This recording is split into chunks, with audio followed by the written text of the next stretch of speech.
500 से अधिक रजवाड़ों देशी रियासतों के भारत में विलय के लिए कौन उत्तरदायी था? नए राज्य के गठन अथवा सीमा में परिवर्तन करने का अधिकार किसको?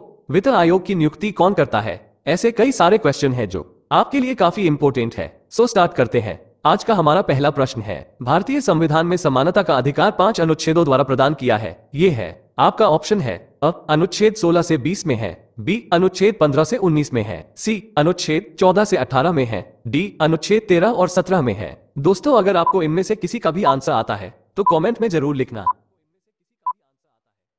आपका सही ऑप्शन हो जाएगा सी अनुच्छेद 14 से 18। मानवाधिकार का संरक्षण करने और सभी नागरिकों को समान अवसर और विशेषाधिकार प्रदान करने के लिए भारतीय संविधान में समानता का अधिकार 5 अनुच्छेदों द्वारा प्रदान किया गया है। ये 5 अनुच्छेद निम्नलिखित है। अनुच्छेद 14 से 18 में क्वेश्चन नंबर 2, 500 से अधिक रजवाड़ों देशी रियासतों के भारत में विलय के लिए कौन उत्तरदायी था? आपका ऑप्शन है A K M Munshi, B R Ambedkar, C Sardar Vallabh Bhai Patel, D Sardar Baldev Singh.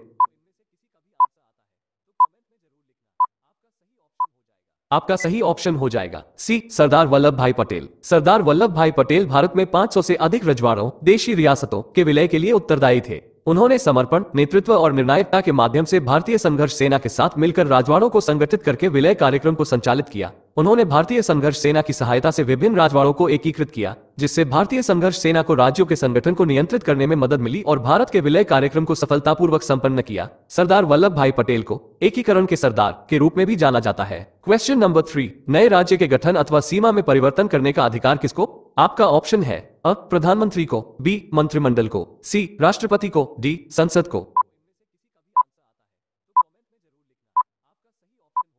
आपका सही ऑप्शन हो जाएगा डी संसद को। नए राज्यों के गठन या सीमाओं में परिवर्तन करने का अधिकार भारतीय संविधान के अनुच्छेद 3 और 4 के अंतर्गत भारतीय संघ को प्रदान किया गया है। यह अधिकार राष्ट्रीय स्तर पर संघीय सरकार को सौंपा गया है। संघीय सरकार को संविधान के द्वारा राज्यों की सीमाओं में परिवर्तन करने या नए राज्यों को गठित करने का अधिकार है। इसके लिए उच्चतम संघीय अदालत द्वारा प्रमाणीकरण आवश्यक होता है। इस प्रक्रिया को संघीय अदालत मान्यता देने के लिए निर्धारित न्यायिक मानदंडों का पालन करना होता है। क्वेश्चन नंबर 4, भारतीय संविधान की प्रस्तावना में धर्मनिरपेक्ष सेक्युलर शब्द निम्नलिखित में जोड़ा गया। आपका ऑप्शन है अ 41वां संशोधन, बी 42वां संशोधन, सी 43वां संशोधन, डी 44वां संशोधन।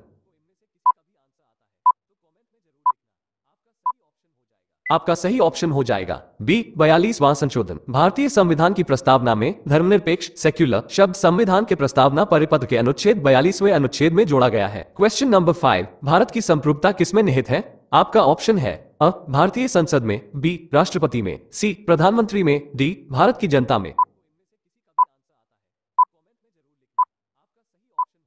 आपका सही ऑप्शन हो जाएगा डी भारत की जनता में। भारत की संप्रभुता सोशल सिक्योरिटी का अधिकार भारतीय संविधान के अनुच्छेद 21 और 23 में निहित है। राष्ट्रपति के संबंध में इस संवैधानिक अधिकार से सीधे संबंधित नहीं होता है। राष्ट्रपति भारतीय संविधान के भारतीय संघ के नया नेतृत्व करता है और राष्ट्रपति के पास कई कार्यक्षेत्र होते हैं, लेकिन संप्रभुता से सीधे संबंधित नहीं है। क्वेश्चन नंबर 6, भारतीय संविधान की प्रस्तावना में देश का कौन सा नाम उल्लेखित है? आपका ऑप्शन है अ भारत और हिंदुस्तान, बी भारत और भारतवर्ष, सी भारत और इंडिया, डी हिंदुस्तान और भारतवर्ष।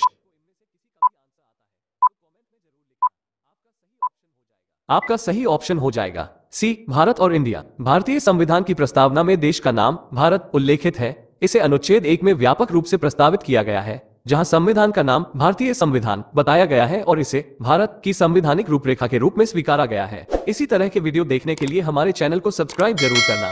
वीडियो अच्छा लग रहा हो तो प्लीज वीडियो को लाइक करते जाना। क्वेश्चन नंबर 7, राज्य नीति के निर्देशक सिद्धांत किस देश से लिया गया है? आपका ऑप्शन है A Ireland, B USA, C Canada, D Australia.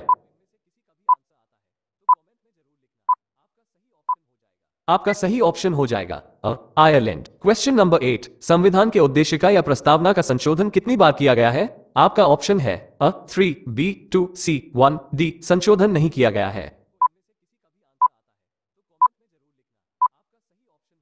आपका सही ऑप्शन हो जाएगा सी 1। संविधान के उद्देशिका या प्रस्तावना का संशोधन एक बार किया गया है। भारतीय संविधान को संगठित करते समय उसकी प्रस्तावना और उद्देशिका को एक संपूर्ण ढांचे में निर्धारित किया गया था और उसके बाद कोई विशेष संशोधन इस पहल के पक्ष में नहीं किया गया है। हालांकि भारतीय संविधान के अनुच्छेदों को संशोधित करने के लिए कई बार संवैधानिक संशोधन अमेंडमेंट किए गए हैं। क्वेश्चन नंबर 9, किसी राज्य के नाम में परिवर्तन करने का अधिकार निम्नलिखित में से किसको प्राप्त है?